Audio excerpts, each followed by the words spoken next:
चलो देखिए आगे। देखिए अपन जो बात करते हैं, आपका जो टॉपिक चला था केंद्रीय प्रवृत्ति के माप को लेकर अपन बात करते हैं, जो कि आप लोगों के लिए इंपॉर्टेंट होता है सभी के लिए।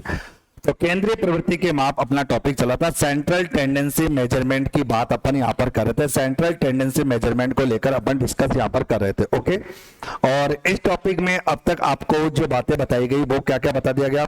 एक तो आपको ये बता दिया, आप लोग किसकी तैयारी करो, रीड प्री में? तो रीड प्री में ये नहीं है, आप लोग तो जा सकते, आपका टॉपिक नहीं है। रात भर कौन सा क्या कर नहीं, इसके बाद कौन सी क्लास होती है? नहीं, इसके बाद सही कोई क्लास नहीं होती है, ठीक है। तो अब मैं बात करूं, ठीक है, आ रहा। अब देखो यहां पर की बात आती है, तो अपन ने केंद्रीय प्रवृत्ति के माप टॉपिक पढ़े थे, और केंद्रीय प्रवृत्ति के माप के अंतर्गत अगर अपन बात करें तो यहां पर अपन ने देखा या समझा, तो आप लोग रीड प्री में हो ना, मैथ्स आती है उसमें, और मैथ्स के अंदर से केंद्रीय प्रवृत्ति आता है, आप पढ़ लो। कोई है प्री में तो आता है मैथ्स में, नहीं सेकंड में तो आता है, लेकिन हो सकता है, चलो कोई माना इतना कोई इश्यू नहीं, वो देख लेना, और पढ़ना चाहो तो पढ़ लो, कोई दिक्कत नहीं, इतना कोई टिपिकल भी नहीं है, काम की चीज है। कई बार ज्ञान जहां से मिले वो ज्ञान ले लेना चाहिए। अब देखिए यहां तक अपन ने समांतर माध्य पढ़ा और माध्य का पढ़ा, दो टॉपिक तो आपके कंप्लीट हो चुके थे, दो बिंदु आपके कंप्लीट थे। अब जो बात अपन करेंगे, ओके, तो सर नेटवर्क इश्यू चला रहा है, नेटवर्क इश्यू आपका यहां चला, यहां तो कोई नेटवर्क इश्यू नहीं है, बाकी आपका चलोगा अगर बात है। अब सुनो, यहां पर अपन जो बात करेंगे, आज का जो टॉपिक रहेगा वो बहुलक के बारे में रहेगा। आज की इस कक्षा में अपन बहुलक को डिस्कस करेंगे, मोड के बारे में अपन डिस्कस करेंगे, मोड क्या होता है, मोड से संबंधित बात अपन करेंगे।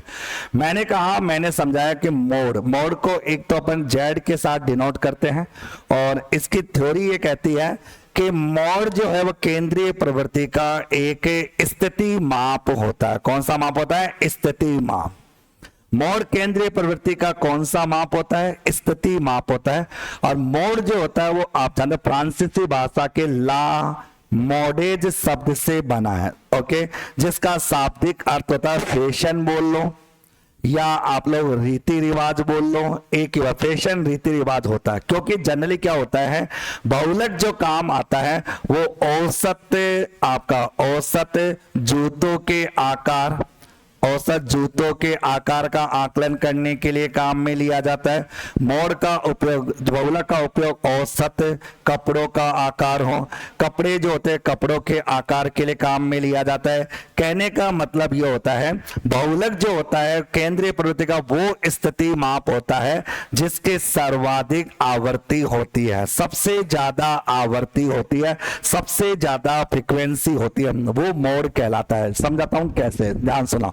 जनरली अगर अपन बात आती है, ठीक है, तो अपने जानते हैं कि मोड जो होता है जिसकी आवृत्ति सबसे ज्यादा होती है वो उस श्रेणी का मोड कहलाता है। कैसे कहलाता है समझने की कोशिश करते हैं।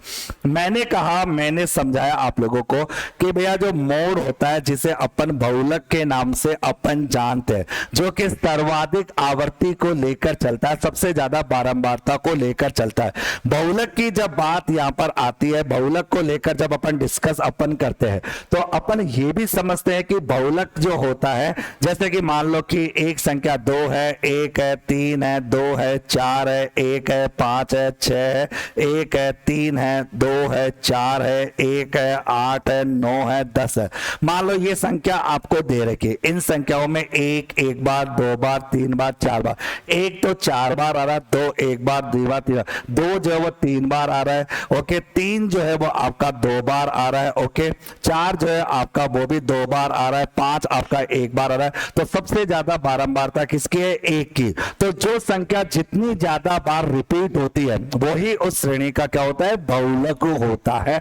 मतलब जिसकी बारंबारता, जिसकी फ्रीक्वेंसी, जो संख्या जितनी ज्यादा बार होती है वो उस श्रेणी का बहुलक कहलाता है। कहने का तात्पर्य ये हो गया, बहुलक जो होता है ना वो श्रेणी के सभी मूल्यों पर आधारित नहीं होता। बहुलक श्रेणी के उस मूल्य पर आधारित होता है जिसकी बारंबारता सबसे ज्यादा होती है। जो संख्या ज्यादा होती है वो ही बहुलक होता है, बाकी बहुलक का मान नहीं होता। बच्चों के मन में प्रश्न आता है, सर मान लो यहाँ 1 4 बार आया, और 2 भी 4 बार आ जाए तो क्या एक श्रेणी में 2 बहुलक हो सकते हैं? नहीं हो सकते। एक श्रेणी में केवल एक ही बहुलक होता है। इसीलिए कहते हैं कि बहुलक का जो मान होता है वो जनरली क्या होता है? अनिश्चित होता है। क्या होता है? अनिश्चित होता है। क्योंकि बेसिकली क्या होता है कि बहुलक का जो उपयोग होता है वो भविष्यवाणी करने के लिए किया जाता है। भविष्यवाणी करना हो या हमें पूर्वानुमान लगाना हो, भविष्यवाणी और पूर्वानुमान लगाने के लिए हमें किसका उपयोग करना होता है? बहुलक का उपयोग करना पड़ता है। मतलब किसी भी प्रकार की कोई भी भविष्यवाणी करनी हो, अगर किसी भी प्रकार का कोई पूर्वानुमान लगाना हो तो वहां पर हमें बहुलक काम में लेना होता है। तभी तो कहते हैं ना कि भैया जो मौसम विभाग होता है, मौसम विभाग जो होता है वो हमेशा किसका उपयोग करता है? बहुलक का उपयोग करता है। आपने देखो मौसम विभाग पहले कहता था कि भाई इतनी तारीख को बरसात आएगी, इतनी तारीख को ओले गिरेंगे, भविष्यवाणी करता है, लेकिन जरूरी नहीं है कि बरसात आए। तभी तो कहते हैं ना इसका मान क्या होता है? अनिश्चित होता है। भाई आपने देखा होगा सर्दियां पड़ेगी, साला उस दिन धूप निकल जाती है, आज धूप पड़ेगी उस दिन बरसात आ जाती है। तो एक भविष्यवाणी है, पूर्वानुमान लगाने के लिए काम में लेते हैं, लेकिन जरूरी नहीं है कि उसका मान निश्चित हो। ये निश्चित मान को नहीं दर्शाता, ये केवल और केवल उस श्रेणी की पोजीशन को दर्शाने का काम करता है, उसकी स्थिति को मेजरमेंट करने का काम करता है, मतलब पूर्वानुमान लगाने के लिए काम में लिया जाता है। तभी तो कहते हैं कि बहुलक ज्ञात करने का कोई सूत्र नहीं होता। बहुलक ज्ञात करने का कोई सूत्र नहीं होता। जैसे सपोज करो एक संख्या 10 है, एक संख्या 20 है, एक संख्या 30 है, एक 40 है और एक 50।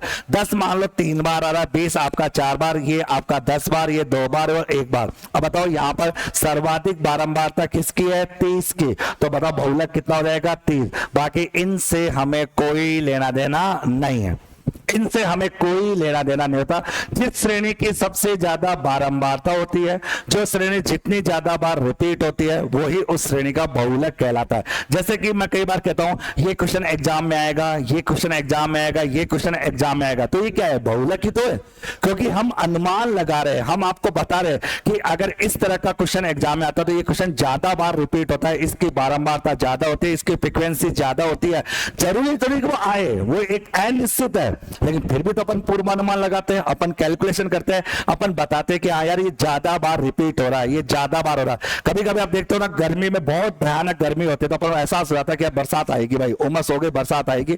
तो कहने का मतलब अपन पूर्वानुमान लगाते हैं, भविष्यवाणी करते हैं। मौसम विभाग जो होता है वो इसी बहुलक को काम में लेता है। कैसे लेता है? समझते बातों। अब मेरी बात को ध्यान से सुनना और समझने की कोशिश करना। यहां पर मैंने कहा अब एक एक पॉइंट को देखो। बहुलक एक तो केंद्रीय प्रवृत्ति का कौन सा माप है? स्थिति माप है। क्योंकि हमने पहले ही पढ़ा दिया कि केंद्रीय प्रवृत्ति के स्थिति माप टोटल कितने होते हैं? 2, जिसमें एक माध्यिका होती है और एक बहुलक होता है। ये मैं आपको पहले दिन ही समझा दिया था कि केंद्रीय प्रवृत्ति के जो माप होते हैं उसमें एक तो आपकी माध्यिका आती है और एक आपका बहुलक आता है। माध्यिका और बहुलक है, ये दोनों चीजें यहां पर आती है। अगर हम बात करें तो केंद्रीय प्रवृत्ति के मापों की जब बात करते हैं उसमें माध्यिका भी आती है और बहुलक भी आता है। ये दोनों स्थिति माप होते हैं, बात खत्म हो जाती है। फिर हमने कहा बहुलक शब्द की उत्पत्ति फ्रांसीसी भाषा के ला मोडेज शब्द से हुई है।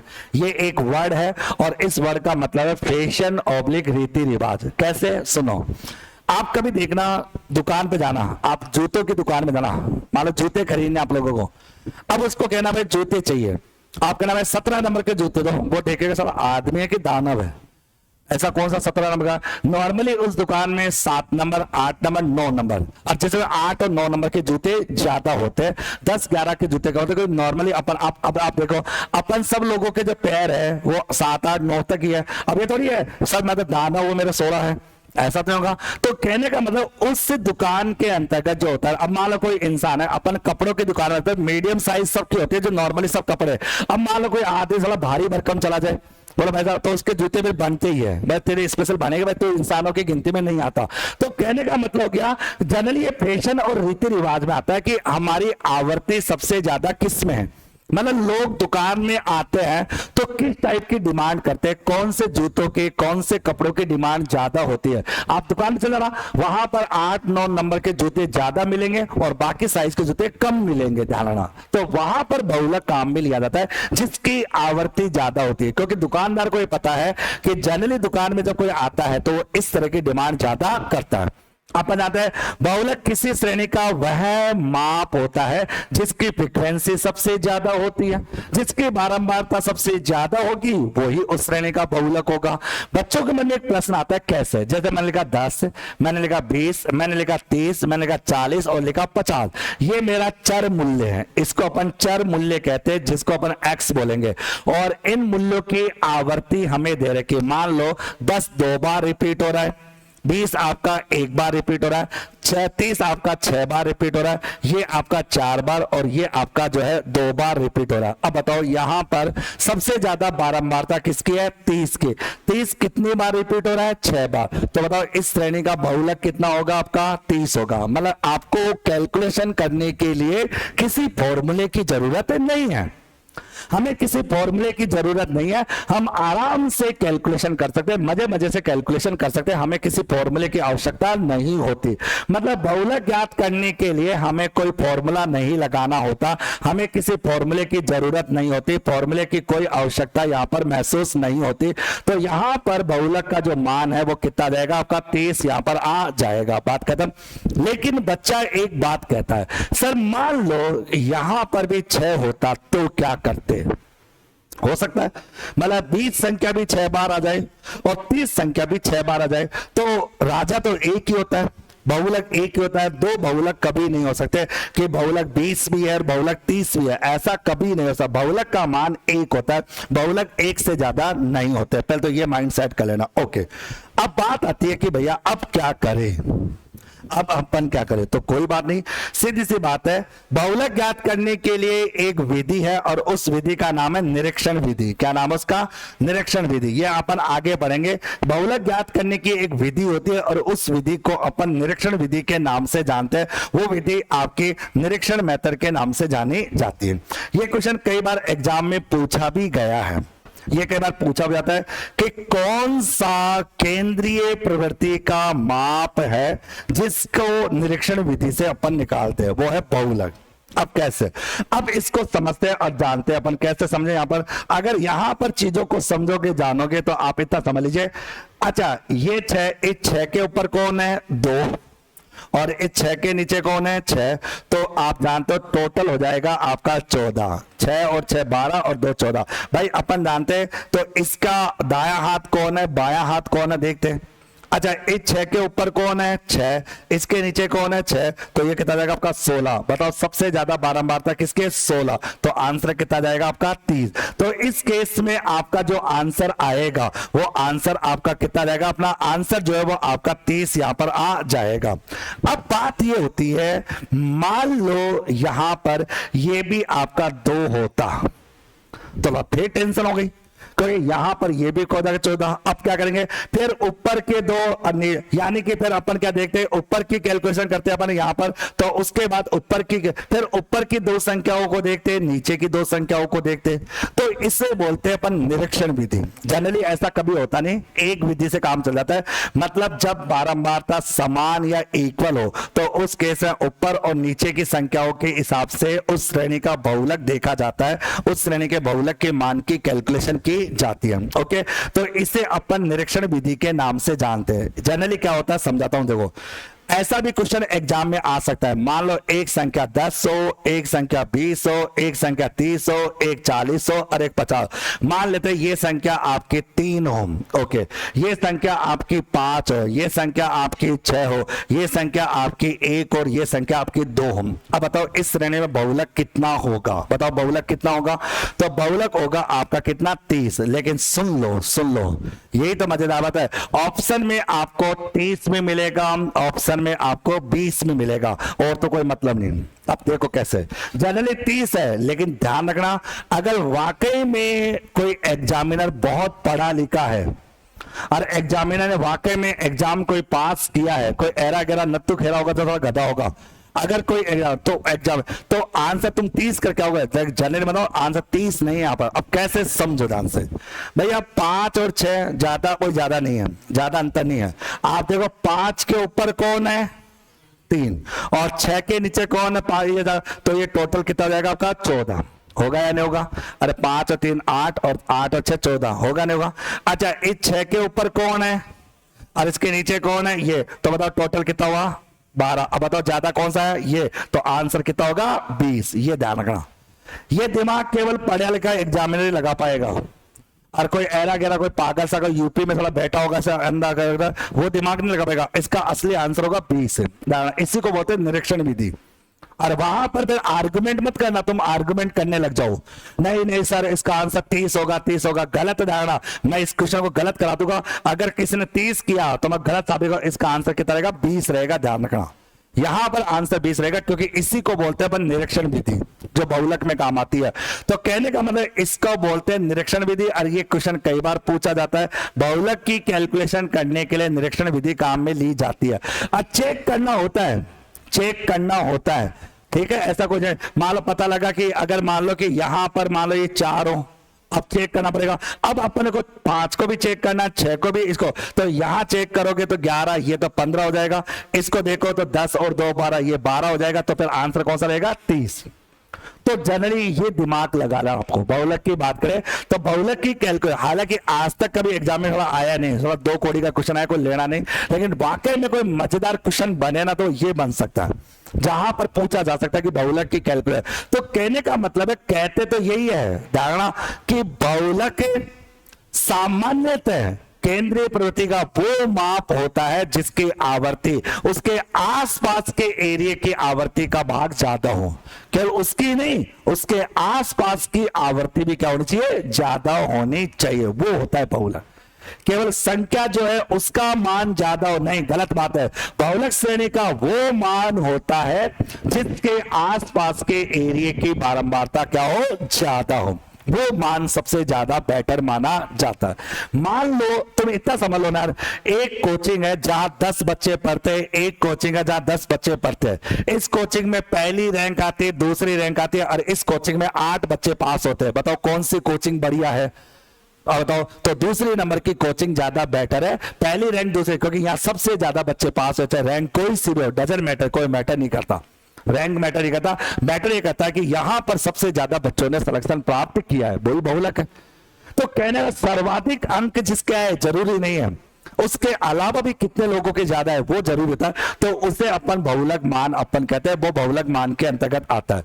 फिर अपन कहते हैं बहुलक का जो उपयोग होता है वो सामान्यतः कपड़ों का औसत आकार देखना हो, जूतों के औसत आकार को देखना हो, या पूर्वानुमान लगाना हो, या किसी भी प्रकार की क्या करनी हो, भविष्यवाणी करनी हो, किसी भी प्रकार की भविष्यवाणी करनी हो, वहां पर अपन बहुलक काम में लेते हैं। अगर फोरकास्टिंग करनी हो, पूर्वानुमान लगाना हो, भविष्यवाणी करनी हो, इन सब चीजों के लिए बहुलक की कैलकुलेशन होती है। मतलब यहां पर सब में बहुलक काम में लिया जाता है, बहुलक की कैलकुलेशन वहां पर होती है।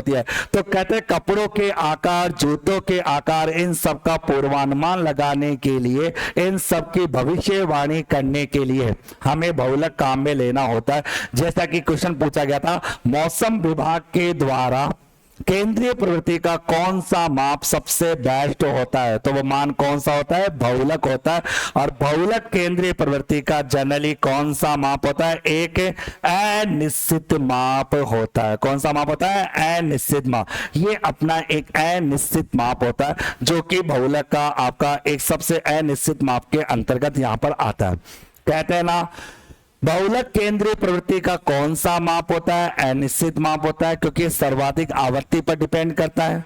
बहुलक के आधार पर संख्याओं का बीजीय विवेचन कभी नहीं कर सकते। जैसे कि मैं कह दूं 10 संख्याओं का बहुलक 20 है, तो बताओ क्या इन संख्याओं का टोटल बता सकते हो, नहीं बता सकते। हाँ, हम ये कह सकते हैं कि 10 संख्याओं में से 20 संख्या एक ऐसी संख्या है जिसकी आवर्ती क्या रही होगी, सर्वाधिक रही होगी।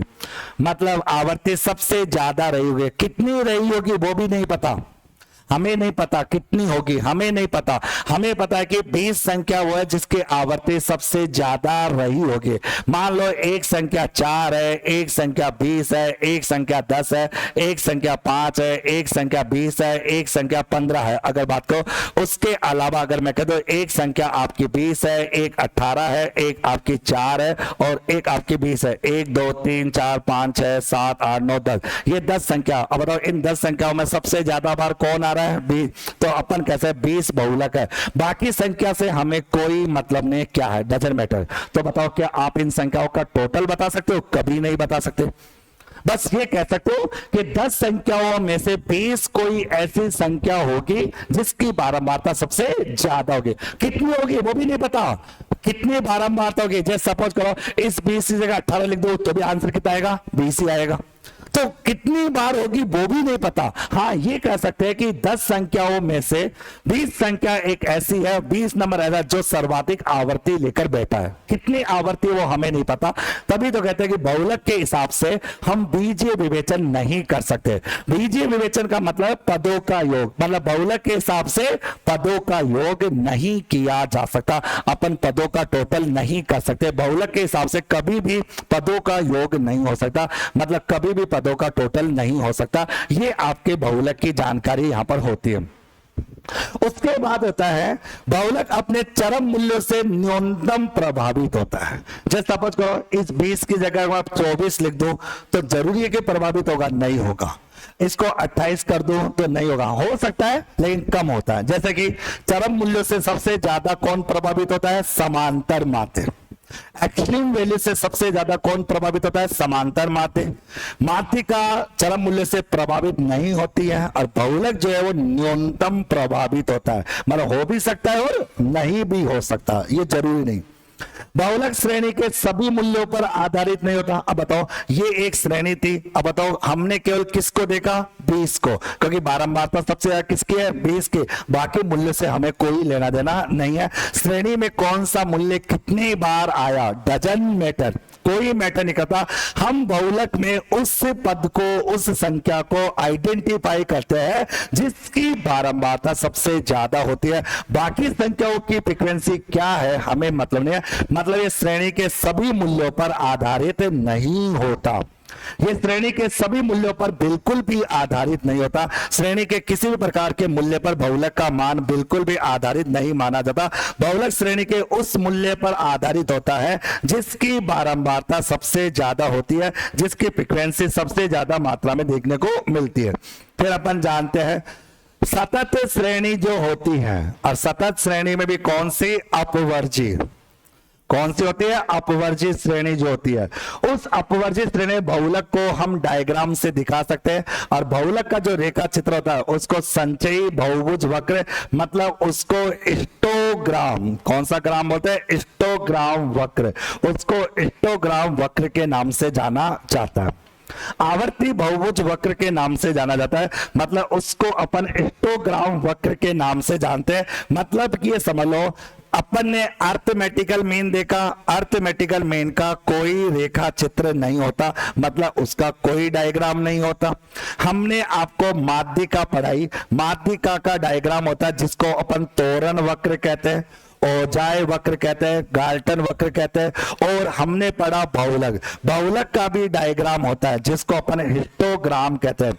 ये हिस्टोग्राम वक्र कहलाता है, मतलब जो स्थिति माप होते हैं उन स्थिति मापों को हम रेखा चित्रों के माध्यम से क्या कर सकते हैं? प्रदर्शित कर सकते हैं। मतलब जितने भी अपने स्थिति माप होते हैं, जितने भी स्थिति मेजरमेंट होते हैं, उन सभी स्थिति मेजरमेंटों का रेखा चित्र होता है, और उनके रेखा चित्रों को आवर्ती बहुभुज वक्र के नाम से जाना जाता है। ये आवर्ती बहुभुज वक्र के नाम से पहचानते हैं। तो अपने जानते इनका कोई, मतलब इनको रेखा चित्रों के माध्यम से प्रदर्शित किया जा सकता है। और बात समझ। अब मेरी बात को ध्यान सुनो, यहां तक की बात, ये तो थी थ्योरी, ये तो थी पूरी थ्योरी। मैंने कहा अपन स्टैटिक्स पढ़ रहे तो थ्योरी भी इंपॉर्टेंट है तो प्रैक्टिकल भी इंपॉर्टेंट है, उसमें कोई दोहराई की बात नहीं है।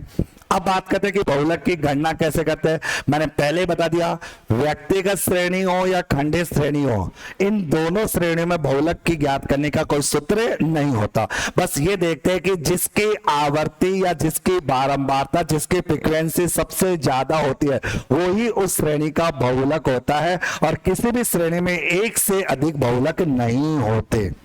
मतलब ये हुआ कि व्यक्तिगत श्रेणी हो या आपकी खंडित श्रेणी हो, मतलब इंडिविजुअल हो या डिस्क्रीट हो, ऐसी श्रेणियों में बहुलक की कैलकुलेशन करने का कोई फॉर्मूला नहीं होता, कोई डायग्राम नहीं उत्पन्न। बस अपन का जैसे मान लो ये क्वेश्चन है, मान लो आप ये तो चला लगेगा, मान लेते हैं कि ये क्वेश्चन आप लोगों के सामने आ जाता है, ये क्वेश्चन। अब बताओ इस क्वेश्चन में आपको बहुलक बताना है, बता सकते हो नहीं बता सकते?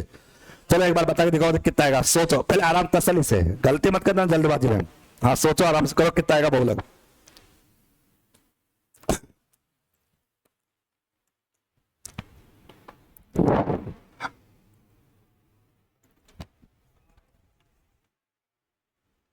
ऐसे तुक्के से ही पक्का?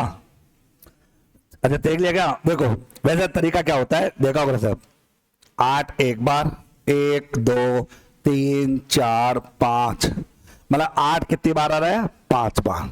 ओके 10 कितनी बार है? 1 बार, 1 बार 2 बार 3 बार। 10 कितनी बार आ रहा है आपका? 3 बार। 6 कितनी बार है? 1 बार 2 बार 3 बार 4 बार। 6 कितनी बार आ रहा है आपका? 4 बार। ओके और 4 कितनी बार आ रहा है? 1 बार। 4 कितनी बार आ रहा है? 1 बार। 4 1 बार आ रहा है। उसके बाद 12 1 बार 2 बार। 12 आ रहा है आपका 2 बार।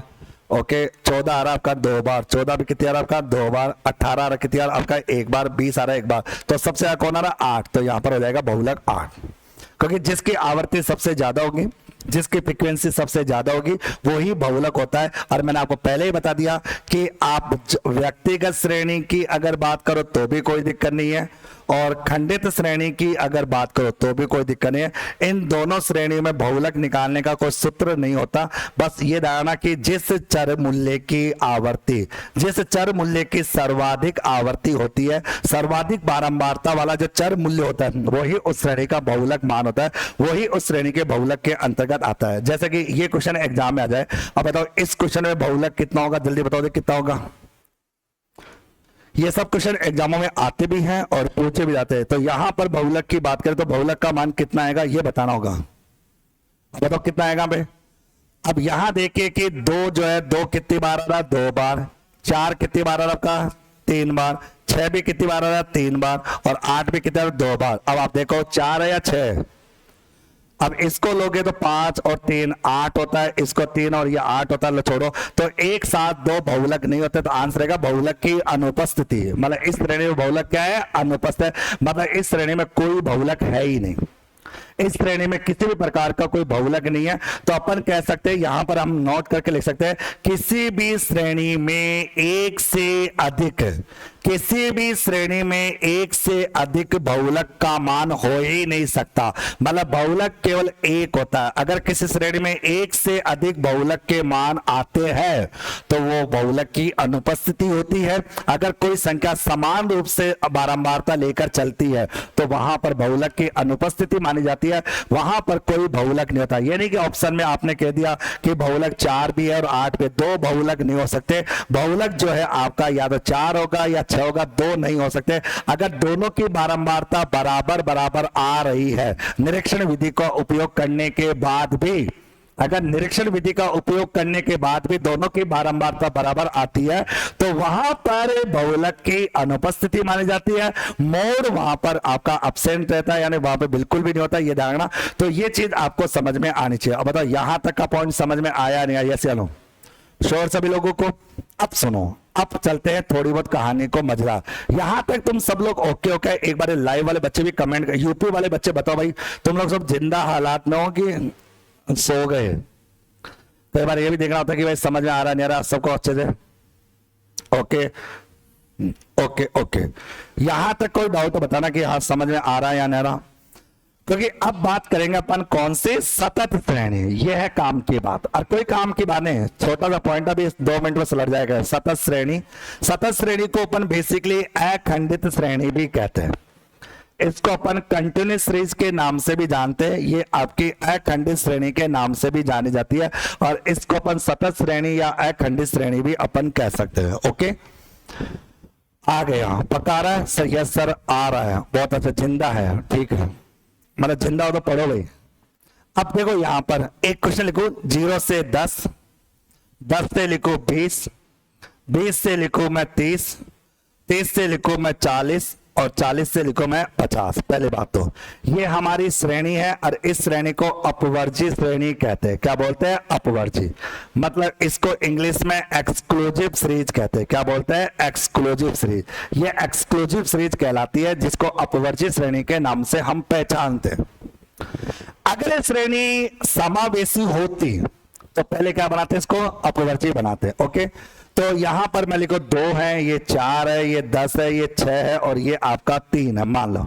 अब मेरे को इस क्वेश्चन में बहुलक की गणना करनी है। इस क्वेश्चन में किसकी गणना करनी है? बहुलक की। सुना ध्यान से। तो अगर मान लो श्रेणी 10, 20, 30, 40, 50 होती तो बहुलक कितना था? अगर ये श्रेणी मान लो इस तरह से होती आपकी 10, 20, 30, 40 तो बड़ा बहुलक कितना था आपका? 30 आता। अगर इस श्रेणी 0, 10, 20 होते तो कितना? 20 आता।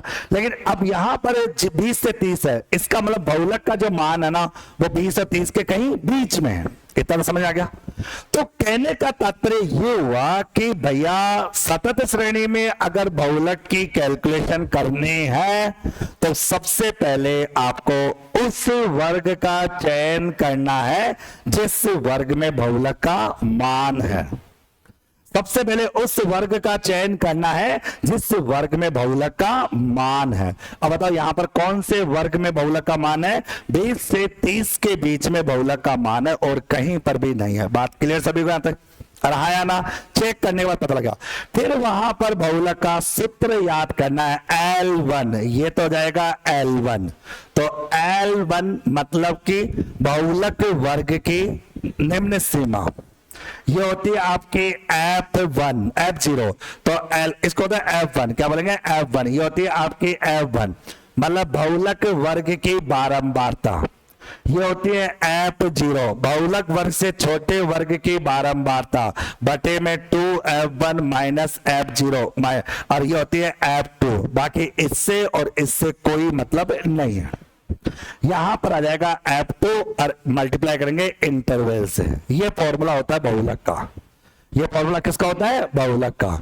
कौन सी श्रेणी में? सतत श्रेणी में बहुलक ज्ञात करने का सूत्र होता है F1 minus F0 upon 2F1 minus F0 minus F2 मतलब 10 बटे में 102।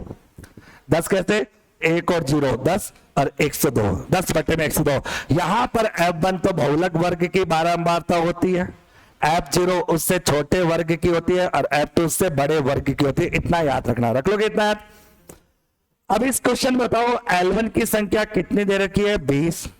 F1 कितना दे रखा आपका? 10 और ये कितना दे रखा आपका? 4 अपॉन करेंगे 2 इंटू में 10 माइनस 4 माइनस 6 इंटू में ये कितना रहेगा? 10। अब हल कर लो अपना। तो 20 प्लस ये गया 6, ये गया कितना? 60, ये आ गया 20 और ये गया 10। तो बताओ इस क्वेश्चन का आंसर कितना आ जाएगा? 26। तो अपन कह सकते हैं कि बहुलक वर्ग का जो मान है कितना आएगा? 26। यहां पर बहुलक की जो वैल्यू है वो कितनी रहेगी? 26। बताओ कर सकते हो नहीं कर सकते? यस या no? Okay sir, e book की पीडीएफ निकलाने का ऑप्शन दीजिए। भैया देखो ध्यान सुना, एक तो आप लोग ये करेंगे दीजिए, इसको बोलते हैं ऑर्डर। मतलब ऑर्डर, और तुम ऑर्डर देने वाली तो कौन हो गई?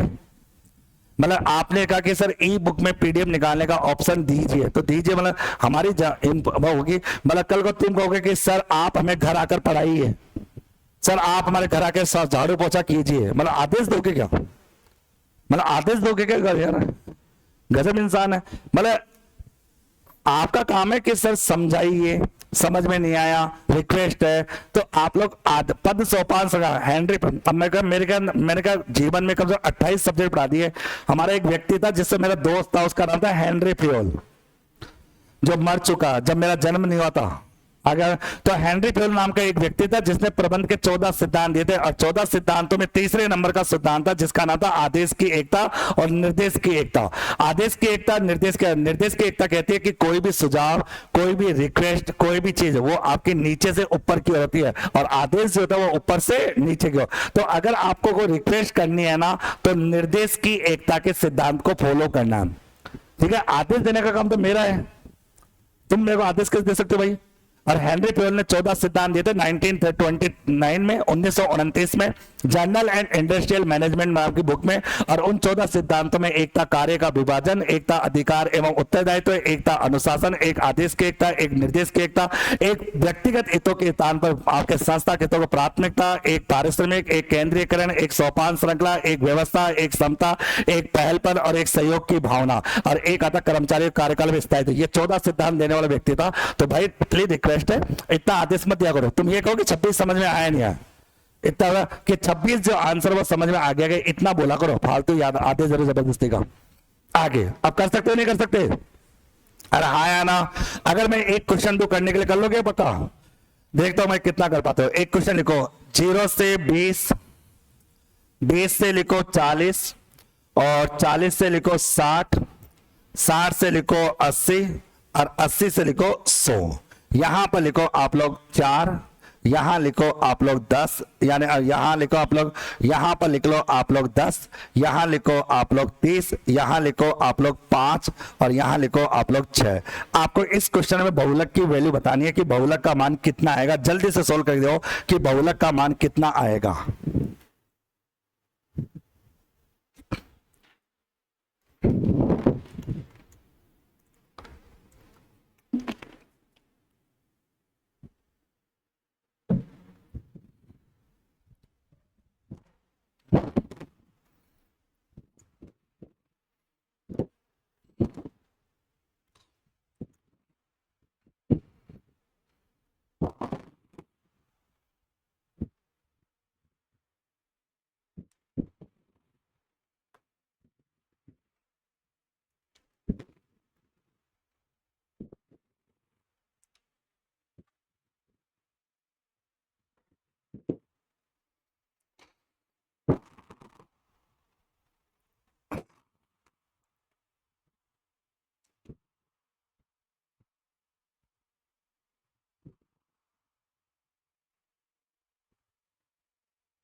पक्का चेक कर दे। देखो सबसे पहले आप लोगों ने उस बहुलक का मान आपने कहा सबसे ज्यादा बारंबारता कौन सी है? 40 से 60। ओके, तो आप जानते हो L1 तो कितना हो जाएगा? 40, F1 हो जाएगा 30, F0 हो जाएगा 20, और F2 हो जाएगा 5। ये तो हो जाएगा। और हाँ या ना? आप जानते हो कि बहुलक निकालने का फॉर्मूला है L1 plus F1 minus F0 upon 2F1 minus F0 minus F2 into में बोलेंगे I। ये हो जाएगा फॉर्मूला। अभी बताओ इस क्वेश्चन में L1 कितनी है? 40, F1 कितनी है? 30, ये कितना है आपका? 10। ये 10 है। 2 इंटू में 30 माइनस 10 माइनस 5 इंटू में इंटरवल कितने की? 20। भाई इंटरवल कितनी है? 20। ओके, अच्छा बताओ सोल्व करेंगे 40। अच्छा 30 में से 10 गए, 20 को 10 से गुणा किया, 20 से क्या कितना? 400। ये कितना? 60, 60 में क्या कितना बचा? 45। अब सोल्व कर लो कितना आएगा। तो ये आ जाएगा 48.80। ये आ रहा है? आज जो भी आ रहा है वो देख लो। ये आ रहा है क्या? अरे आया नया श्योर विष्णु, तुम दोनों को आ रहा है क्या? कितना आंसर आया? इसे तेरे कितना आया? कहां किया जवान? पता पता झूठ बोल रही है। 48 आ रहा है क्या इसका? आप इसकी कॉपी देखो, 48.8 ही आ रहा है क्या? पक्का? तुम दोनों झूठ बोल रहे हो। बाकी समझ आया? अब सुनो, ये तो था नॉर्मल टाइप का क्वेश्चन, और नॉर्मल था, इसमें कोई बड़ी बात नहीं थी। अब एग्जाम में क्या पूछता है वो देखो। पहले तो एग्जाम छोड़ो, पहले आप देखो, सुनो ये देखो, हमने कहा सतत श्रेणी में बहुलक की कैलकुलेशन क्या होते हैं। अब समझ लो, नोट्स लिखा रहा हूं आप लोगों को। मैंने कहा कि सबसे पहले अपन को उस श्रेणी का निर्धारण किया जाएगा जिस श्रेणी में बहुलक का मान हो। सबसे पहले अपन को उस श्रेणी का निर्धारण करना है जहां पर बहुलक का मान हो, वो श्रेणी अपन तय करते हैं।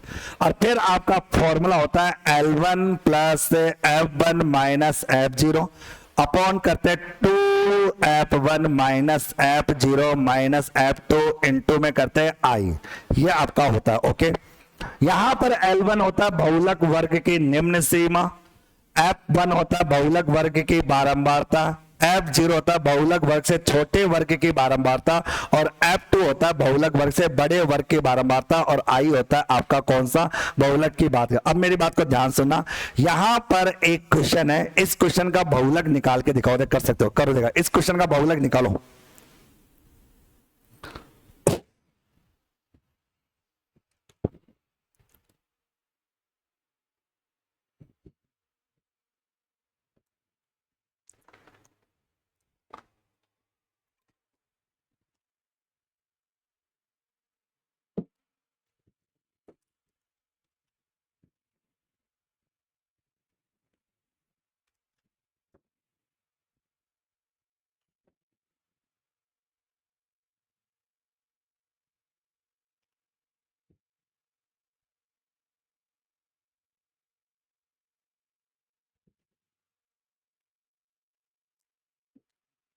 बताया पक्का?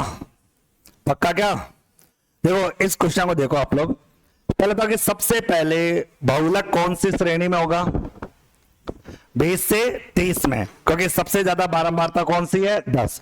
मतलब बहुलक का मान 20 से 30 के बीच में होगा या नहीं होगा? यस या नो? और हाँ या ना? तो ये तो जाएगी हमारी L1, ये हो जाएगी हमारी F1, ये हो जाएगी F0, और ये हो जाएगी हमारी F2। मैं मेरी बात को समझने के लिए अभी एक ही प्रश्न काफी है, बस हो गया, बस इस बार कोई टिपिकल नहीं है। अच्छा बताओ कि बहुलक का मान क्या है? L1 plus F1 minus F0 upon 2F1 minus F0 minus F2 into में I। अब बताइए इस क्वेश्चन में L1 कितनी है, और हाँ या ना कितनी है? 20। अच्छा F1 कितनी है? 10। F0 कितनी है? 4। 2 इंटू में 10 माइनस 4 माइनस 6, इंटरवल कितने की है? 10। सोल्व करेंगे तो 20 प्लस 10 में 4 गए 6, 6 को 10 से क्या कितना? 60। ये आ जाएगा कितना? 10। तो बताओ आंसर कितना आएगा आपका? 26। तो भैया बहुलक की जो वैल्यू है कितनी जाएगी? 26। यहां तक कोई डाउट किसी को? अरे हाँ या ना? ओके, अब सुनो ध्यान से। अब एग्जाम में क्या आएगा? ऐसा क्वेश्चन तो नहीं आएगा, ये तो हर कोई गधा भी कर देगा, अगर कोई भी, ये कोई तो बहुत इजी आसान क्वेश्चन है, ये नहीं आएगा क्वेश्चन। क्वेश्चन क्या आ सकता है? क्वेश्चन जो वो क्या बनेगा, वो तुम में क्या करेगा? ऐसा क्वेश्चन तुमको दे देगा, ऐसा क्वेश्चन वो तुमको दे देगा, और ये कहेगा कि निम्न श्रेणी का बहुलक मान 26 है, ये कह देगा। और वो क्या करेगा? 26 है तो कह देगा कि x की, अच्छा पहले तो बताओ कि 26 अगर बहुलक का मान है, 26 अगर बहुलक का मान है तो श्रेणी कौन सी होगी? 20 से 30। अगर 36 बहुलक मान होता तो 23 से 40। अगर 24 होता तो, फिर 28 होता तो, ओके 38 होता तो, इतना बताइए।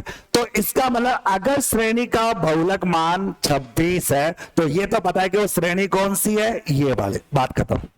अब इसमें ये क्या है? L1, ये क्या है आपका? F1, ये आपका F0, और ये F2। फिर इससे और इससे कोई मतलब ही नहीं है। ऐसी स्थिति में क्या होगा? या तो वो ये गायब कर देगा, या ये, या इन तीनों से एक संख्या तुमको गायब देगा। अब समझने के लिए एक है और करने के लिए हजारों। अच्छा इनको गायब करके तो क्या उखाड़ लेगा? कर दे, कोई मतलब ही नहीं है, क्योंकि यहां से बहुलक का कोई लेना देना नहीं। बहुलक मान अगर यहां है तो फिर ऊपर और नीचे से मतलब है, या तो F1 गायब करेगा, या F0 गायब करेगा, या F2 गायब करेगा, तीनों से एक संख्या गायब करके वो देगा। समझने के लिए एक क्वेश्चन काफी है, रटने के लिए चाहे तुम रटे जाओ कितना कर लो। पहले मैं क्वेश्चन समझ आ गया क्या? अरे हाँ या ना? बस अब क्या करना है, जहां बालक खोया है उस घर का पता देखो क्या है। तो बालक कहां खोया है? बहुलक में। तो बहुलक का पता है ये, जो बहुलक का एड्रेस है। अब ये थोड़ी साला बच्चा तो खोया कोटा में, ढूंढ रहे हो जयपुर में, साला बच्चा तो खो रहा है बहुलक में। और फॉर्मूला वगैरह किसका? माध्यिका का। तो माध्यिका का फॉर्मूला मत लगाना, माध्यिका के फॉर्मूले से कुछ नहीं मिलने वाला। बच्चा खोया है बहुलक के साथ, तो यहां पर आपको बहुलक का सूत्र लगाना है, और जो जो चीजें हमें दे रखी है वो ढूंढो। बताओ बहुलक कितना दे रखा है? अरे हाँ कितना दे रखा है? 26 दे रखा है। L1 कितना दे रखा है? बेस F1 कितना है 10, ये कितना है x, ये कितना है 2, 2 इंटू में 10 माइनस x माइनस 6 इंटू में कितना करूंगा 10। अब मैथ्स तो तुमने पढ़ी रखी है, अब तो मैथ्स हो गए ना। अब हल करने का तरीका, 20 को इधर ले आओ तो 26 माइनस 20 कर लो।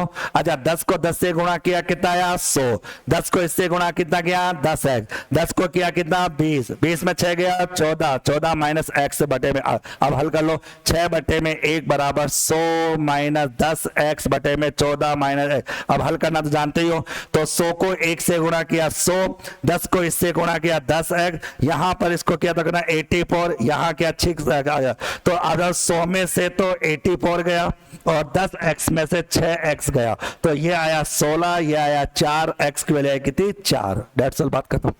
बताओ यहां तक समझ में आया नहीं है आपको? यहाँ अब इस क्वेश्चन में कुछ भी नहीं है। अब जनरली क्या होगा, मान लो मैं अगला क्वेश्चन दूंगा, कह दूंगा 26 है, ये 4 लिख दूंगा, बताओ ये कितना आया।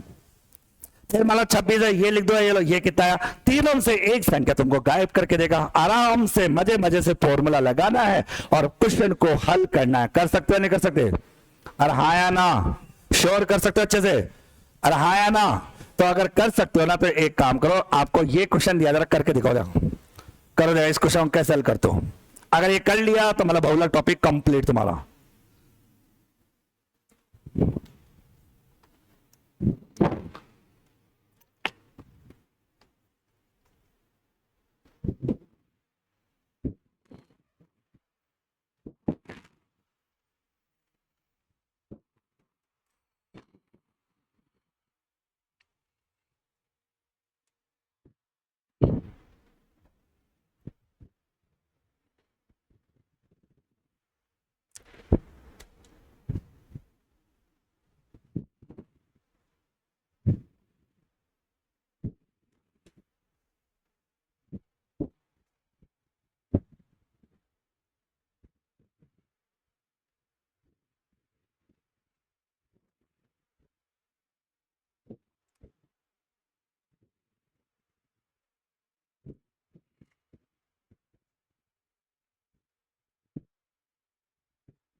पक्का?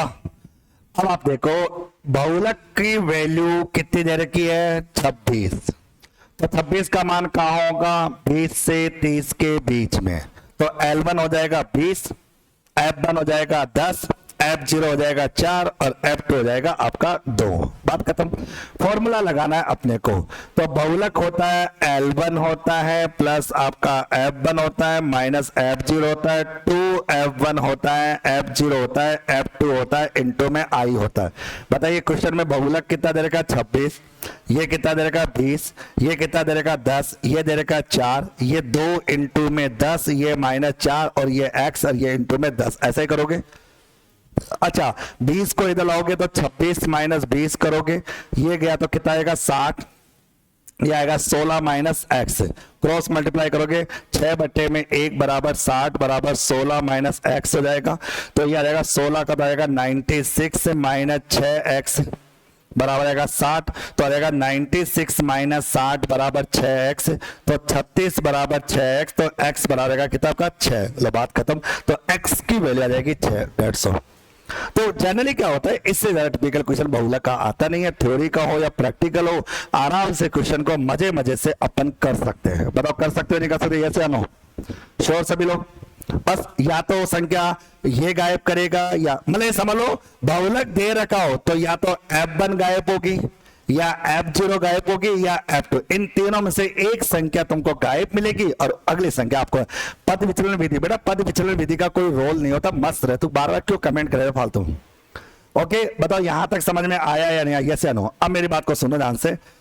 अब ये क्वेश्चन ऐसा बना 0 से 10, 10 से लेकर 20, 20 से लेकर 30 और 30 से लेकर आपका 40 और 40 से लेकर 50। ओके यहां पर 3 था, ये 6 था, ये 4 था, ये 10 था, ये 6 था, ये 2 था, मान लो।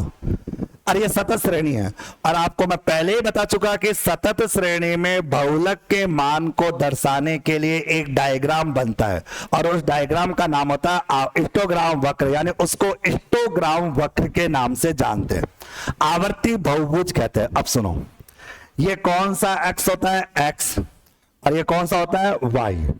x से x पर तो रखी जाती है 12 वर्ग अंतर, यानी कि वर्ग अंतराल। क्या रखा जाता है, वर्ग अंतराल, और वो भी कैसा होना चाहिए, समान, समान वर्ग अंतराल होना चाहिए। जैसे कि 0, तो यहां लिखूंगा 0 से लेकर 10, 10 से लेकर 20, 20 से लेकर 30, 30 से लेकर 40 और 40 से लेकर 50। और y अक्ष पर रखी जाती है बारंबारता। y अक्ष पर क्या रखी जाती है, बारंबारता। जैसे मैं लिख दिया यहां पर 2, यहां पर 4, यहां पर 6, यहां पर 8 और यहां पर 10, ये होती है। ओके, अब होता क्या है, इस डायग्राम को कैसे बनाते हैं, सुनना दादा, बहुत इंपॉर्टेंट। 0 से 10 की बारंबारता कितनी है, 3, तो ये 3, ये आयत बन गया, ये लो ऐसा बना लो आयत। अच्छा, 20 से 30 की बारंबारता कितनी है, ये लो ये आयत बन गया। ओके, 20 से 30 की कितनी है, 10, तो याद आएगा 10, ये लो ये आयत बन गया। और 30 से 40 की कितनी है, 6, तो ये आयत बन गया। और ये आ जाएगी आपकी 2। ये है आपका हिस्टोग्राम वक्र। ओके, एग्जाम में क्वेश्चन क्या आया था, सुनो ध्यान से, क्वेश्चन क्या पूछा था। एक तो यहां पर आयतों की जो ऊंचाई है, आयतों की ऊंचाई, आयतों की जो ऊंचाई होती है वो किसके बराबर होती है, बारंबारता, बारंबारता के बराबर होती है, बारंबारता के बराबर होती है। एक तो ये ध्यान रखना, हिस्टोग्राम वक्र के अंतर्गत आयतों की जो ऊंचाई होती है वो किसके बराबर होती है, देखो यहां पर ऊंचाई देखो, ऊंचाई देखो, ऊंचाई देखो, किसके बराबर है, बारंबारता। एक तो ये क्वेश्चन एग्जाम में आया था, खूब बार आया, खूब बार। राजस्थान में एएसओ का एग्जाम होता, उसमें 2-3 बार पूछा गया क्वेश्चन है कि हिस्टोग्राम वक्र के अंतर्गत आयतों की ऊंचाई बारंबारता के समानांतर होती है, कहते हैं समानांतर। और इसमें x अक्ष में वर्ग अंतराल को लिखा जाता है और y अक्ष पर बारंबारता को लिखा जाता है। अब बताओ, इस क्वेश्चन में बहुलक का मान कितना आया था, 26, और कितना आया था, 26। और 26 आपका कहां है, देखो सभी देखो, ये कितना है भैया, देखो सुनना ध्यान से, बहुत इंपॉर्टेंट, 20, 21, 22, 23, 24, 25, 26, इसका मतलब यहां पर तो डॉट डॉट डॉट करते करते करते यहां इस तरह से डायग्राम बनता है, तो चलेगा चलेगा, ये आ जाएगा, और इसको अपन इस तरह से कैंसिल करेंगे और ये आ जाएगा आपका, इसका मतलब यह है कि 26 जो है उसकी बारंबारता 8, 8.5, मतलब 9, 9.5, मतलब इसकी बारंबारता कितनी, लगभग 9.5, मतलब लगभग बता लो, लगभग, मतलब यहां पर बहुलक जो है 26 जो है उसकी आवर्ती कितनी है, लगभग 9.5, ये होता है। तो इसे बोलते हैं हिस्टोग्राम वक्र। तो कहते हैं ना कि सतत श्रेणी में बहुलक के मान को प्रदर्शित करने वाला जो वक्र होता है उस वक्र को आवर्ती बहुभुज वक्र कहते हैं, उस वक्र को हिस्टोग्राम वक्र कहता है। और इस वक्र का, अच्छा ध्यान, ये वक्र जो होता है ये आपका द्विविमा वक्र होता है, जिसमें लंबाई और चौड़ाई दोनों को महत्व दिया जाता है। चौड़ाई में वर्ग अंतराल को लिखा जाता है और लंबाई में आवर्ती को लिखा जाता है। और इसमें प्रत्येक आयत की ऊंचाई उसकी बारंबारता के समानांतर होती है। इसके अलावा तुम मस्त रहो, बिंदास रहो, हो गए सेफ जोन में। अब तुम्हारा सेफ जोन पूरा हो गया। इसके अलावा कोई टिपिकल क्वेश्चन नहीं है, थ्योरी का भी कंप्लीट, प्रैक्टिकल भी कंप्लीट, एवरीथिंग कंप्लीट, बहुलक का टंटा ही खत्म हो गया। अब अपना समांतर माध्य कंप्लीट हो गया, माध्य का कंप्लीट हो गया, बहुलक, अभी चैप्टर कंप्लीट है, चैप्टर तो और बाकी है। अब इनके बीच में आएगा संबंध कि समांतर माध्यिका माध्यिका से क्या संबंध है, माध्यिका का बहुलक से क्या संबंध है, और तीनों का आपस में क्या संबंध है, इनका रिलेशनशिप कैसा है, इनके बीच में संबंध किस प्रकार का होता है, कितना लीगल है, कितना इलीगल है, कितना नाजायज संबंध है, कितना वैध संबंध है, वो सारे संबंध देखेंगे अपन अगली क्लास में। उम्मीद करता हूं कि आज के इस क्लास में जो बहुलक टॉपिक के बारे में पढ़ा वो टॉपिक समझ में आ गया होगा। अगर नहीं समझ में आया तो क्लास को दोबारा देख लेना, दोबारा समझ लेना। थ्योरी भी कंप्लीट, प्रैक्टिकल भी कंप्लीट। कल हम इन तीनों के बीच में संबंध पढ़ेंगे और फिर आपके दो माध्य है, गुणोत्तर माध्य और हरात्मक माध्य, वो कंप्लीट। तो लगभग कल या परसों लास्ट ये टॉपिक कंप्लीट हो जाएगा। जब ये टॉपिक कंप्लीट होगा तब आपको मैं जानकारी दे दूंगा कि भैया आप लोगों को इस टॉपिक पर विचार करना है। और हमने पहले भी कहा था जितने भी यूपी ट्रिपल एससी की तैयारी करने वाले विद्यार्थी लोग हैं आप किसी को भी कोई नोट्स बनाने की जरूरत नहीं है। राजस्थान के बच्चों को बताइए, यूपी के लिए हमारी ये बुक है जो तुम्हारे पास पहुंच भी चुकी होगी, नहीं पहुंचे तो आपको मंगानी होगी, क्योंकि नोट्स बनाने से बेटर है आपको केवल लेक्चर को सुनना है, समझना है, और जो चीज समझ में नहीं आए वो एक नहीं 1000 बार आपको पूछनी है। बाकी बातें करेंगे अगली क्लास में। Okay, thank you.